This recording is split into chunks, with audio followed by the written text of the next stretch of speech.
I'm James Manus, Mount Juliet Vice Mayor and District 2 City Commissioner.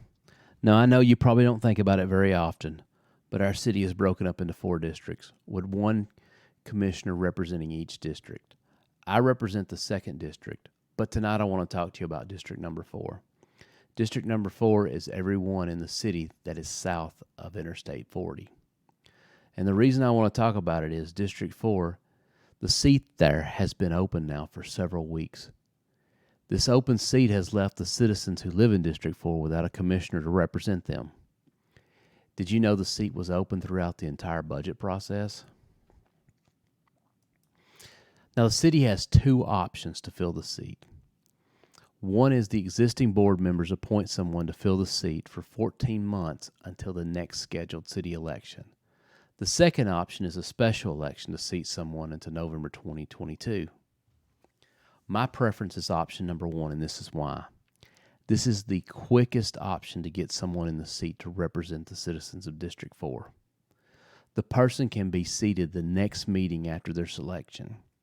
A special election, in contrast, will delay filling the seat for several more weeks until an election can be held. This will be even more time the citizens of District 4 will be without a voice. The second reason is voter turnout. Let's compare the turnout of the last District 4 election to the last special election. These 2 elections were held 322 days apart, so that's less than a year.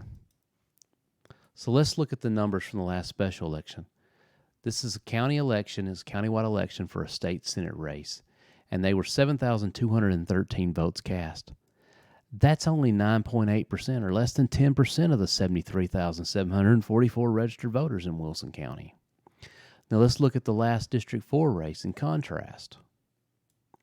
They were 3,740 votes cast.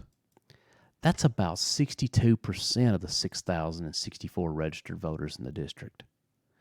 So you can see there's a huge difference in the participation rates.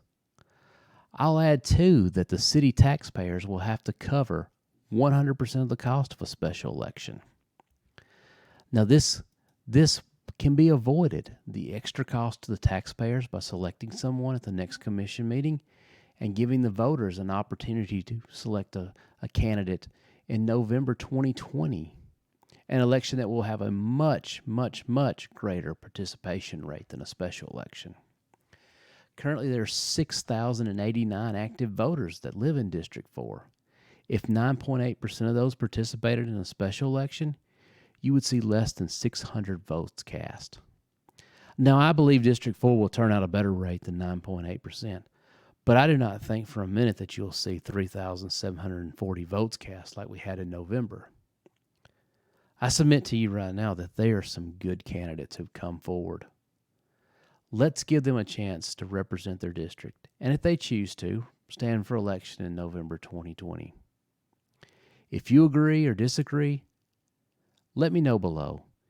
If you find this information useful in some way, share this video, follow the page. But of course, as always, I want to thank you for letting me serve.